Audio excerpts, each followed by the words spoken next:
Hey, I wanted to take a moment to talk about fear. Number one, it's a place where ignorance is bred. You can't live in fear. A lot of things happen when you're knee-deep in fear that I just wanted to just take a couple minutes to talk about it. I find this a very interesting concept, particularly because right now we're dealing with a lot of ideas, people, interactions that are different.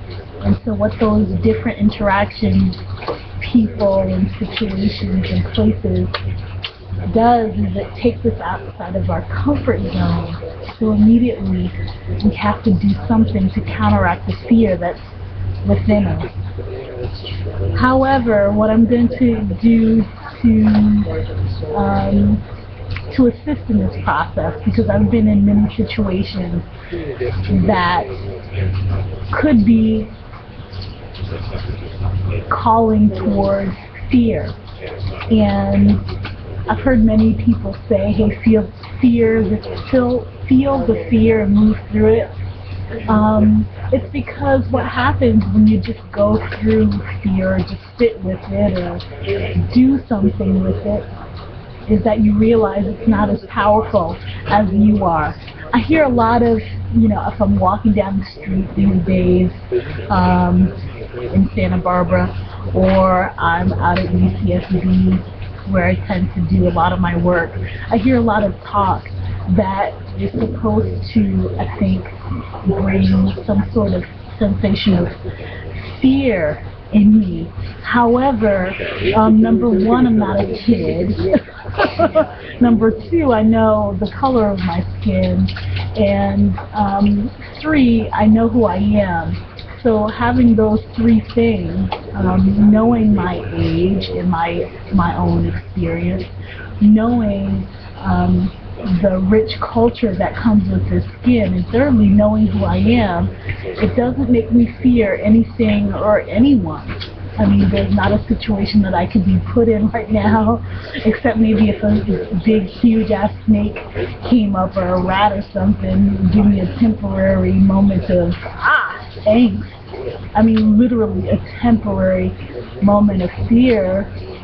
I don't think there's anything outside of that that would make me feel fear.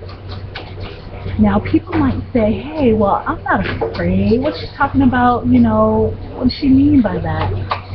Fear actually manifests itself in many different ways.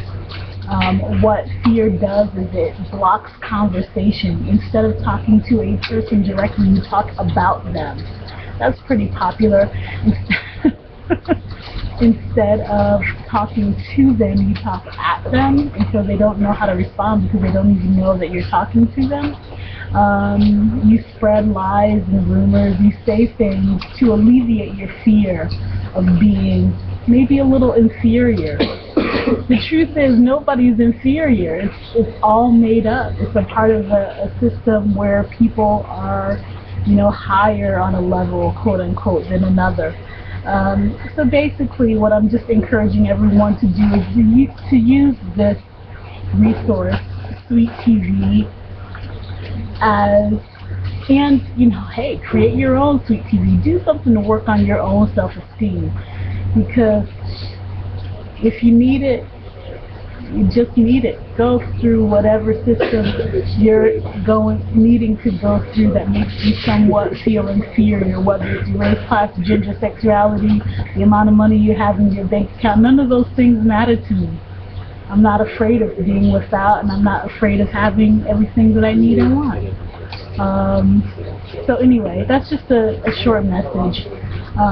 I think it's more having to do with self-esteem than anything, particularly for people who feel fear.